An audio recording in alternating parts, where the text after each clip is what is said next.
स्वामी श्रीकांत आपटे जी की पुस्तक परमाणु और परमात्मा में वे आगे लिख रहे हैं, किसी जगह पर एक छोटे बच्चे का जन्मदिन मनाया जा रहा है। ये बच्चा बहुत सुंदर 5 साल का है। उसकी माँ ने एक मखमल का कुर्ता बनाया, उस पर जरी की सुंदर बेल पत्तियाँ निकालीं, बीच में सुच्चे मोती टांग दिए। कुर्ता देखकर हर आदमी ने आश्चर्य से अपनी उंगली मुंह में डाली। उत्सव समाप्त हो गया।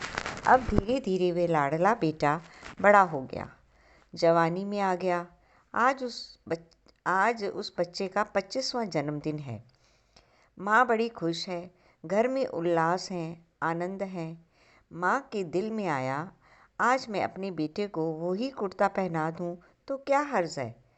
माँ कहने लगी, बेटा ये कोट उतार दे, ये इतना कीमती नहीं है, इस पर मोती नहीं है, ये मखमल का नहीं है। कोट के बदले ये जरी का कुर्ता पहन ले। बेटा बड़ा हैरान रह जाता है और कहता है, माता जी अब मैं बड़ा बन गया हूँ, ये कुर्ता अच्छा होते हुए भी, कीमती होता हुआ भी इस ज़माने के लिए अनफिट है। ऐसे ही जय हिंद का, जय पाकिस्तान का, जय चीन का, जय जापान का, किसी प्रकार के ये छोटे छोटे कुर्ते विज्ञान के बड़े होने के कारण अनफिट हैं। एक महाशक्ति का संसार में अवतरण हो चुका है। नए जमाने के लिए नए कुर्ते की आवश्यकता है।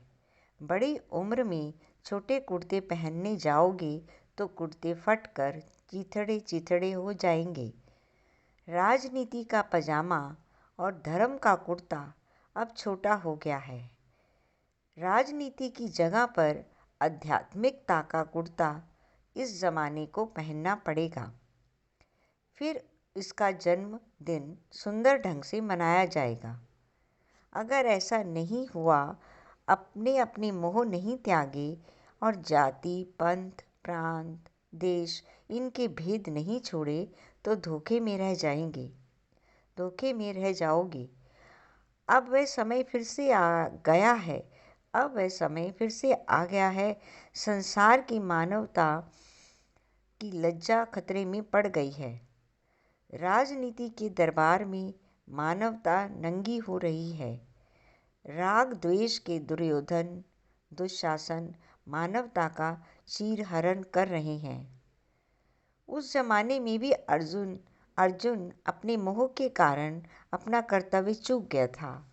आज भी हम विज्ञान के उस जमाने में अपने पंथ के, अपने राष्ट्र के मोह में फंसे हुए हैं और विजय नहीं हो रही है। ईश्वर की शरण में जाना चाहिए। जिन पर तुम भरोसा रख रहे हो कुछ नहीं कर सकेंगे। यह वह समय आ गया है जो द्रौपदी का समय था। द्रौपदी की तरह मानव को ये आशा है कि कई सरकारें मानवता की रक्षा करेंगी। जैसे द्रौपदी को लगा धर्मराज मेरी रक्षा करेंगे, वह अर्जुन का मुख ताकती है, भीम की तरफ आशा की नज़र से देखती है। नकुल, सहदेव इत्यादि 5 पतियों की औरत है। वे पति उसके काम में नहीं आए क्योंकि वह जुए में फंसे हैं। राजनीति भी एक जुए का खेल है। जब पति कुछ नहीं कर सके तब द्रौपदी अपने बल पर खड़ी होने की कोशिश कर रही है। वह मन में समझ रही है कि मैं क्षत्रिय कन्या, अपनी रक्षा आप ही करूंगी। लेकिन दुशासन बड़ा बलवान था।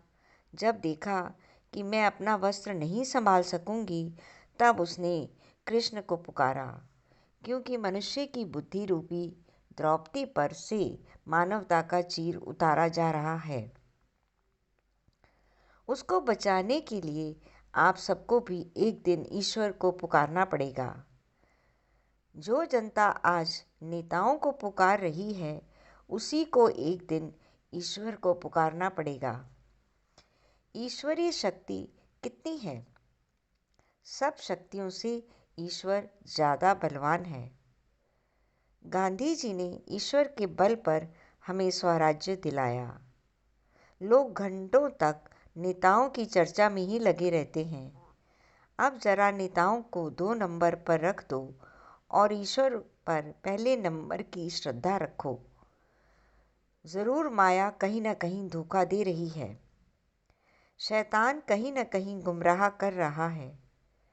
इंसान को शैतान और भगवान को भगवान की पहचान करनी चाहिए। इंसान को शैतान और भगवान की पहचान करनी चाहिए। शैतान भगवान से सब कुछ उधार लेकर काम करता है। जैसे भगवान राम का धनुष तो अपना था, लेकिन रामलीला का राम अपना धनुष किसी ड्रेस वाले के यहाँ से उधार लेता है। शैतान जब ठगना चाहता है तब भगवान की चीज़ों की चोरी करता है। एक बार एक सरोवर के ऊपर भगवान और शैतान दोनों स्नान करने गए। भगवान ने अपने कपड़े उतार कर पानी में छलांग लगा दी। शैतान ने भी वैसा ही किया। बहुत दिनों से शैतान चिंता में था। उसका चेला कोई नहीं बनता था। सब जगह भगवान की ही चलती है, मेरे काबू में कोई नहीं आता। अब मैं अपनी शैतानी कैसे चलाऊं? उसको एक शैतानी सूझी कि भगवान बड़े मज़े से नहा रहे हैं, आनंद में डुबकियां लगा रहे हैं। फटाफट उसने नहाना छोड़कर किनारे आकर भगवान के वस्त्र उठाए और भाग गया। जिस दिन से शैतान ने भगवान के कपड़े उठाए हैं, उस दिन से शैतान का व्यापार खूब चल रहा है। भगवान के जो सच्चे भक्त होते हैं, वे ऊपर से ग्रंथी का वेश, पुजारी का वेश, पादरी का वेश, मौलवी का वेश देखकर मोहित नहीं होते। इन भगवान के कपड़ों में भी छुपा हुआ शैतान वे खोज निकालते हैं। भगवान की आवाज़ की नकल करने वाले शैतान को पहचान लेते हैं। मृग जल और सच्चा पानी वह पहचान लेते हैं। झूठे धर्मस्थलों को पहचान लेते हैं। किसी भी ग्रंथ के बाहरी अर्थ को न लेकर शब्दों के भीतरी अर्थों को वह समझ लेते हैं। कृष्ण भगवान कह रहे हैं, जैसे महापुरुष आचरण करता है वैसे ही संसार उसके पीछे पीछे चलता है। अगर महापुरुष आलस प्रिय तमोगुणी होगा तो संसार आलसी तमोगुणी हो जाएगा।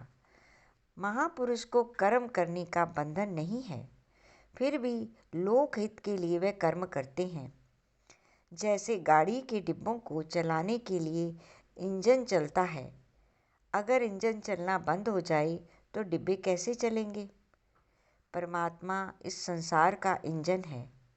अगर परमात्मा कर्म छोड़ देगा तो सूरज भी कहेगा मैं क्यों उगूं, हवा भी कहेगी मैं क्यों चलूं, नदी भी कहेगी मैं क्यों बहूं। इस प्रकार कर्म चक्र बंद पड़ जाएगा, संसार नष्ट भ्रष्ट हो जाएगा। इसीलिए महापुरुष सदा उत्साह से और कर्म योग से भरा रहता है। जब मुख्य आदमी ज़्यादा काम करेगा तो दूसरे आदमी थोड़ा बहुत काम करेंगे। साधारण आदमी के पास व्यापक दर्शन नहीं होता। दूर समुद्र में जो जहाज़ खड़ा है उसको वह पूरी तरह से देख नहीं पाता है।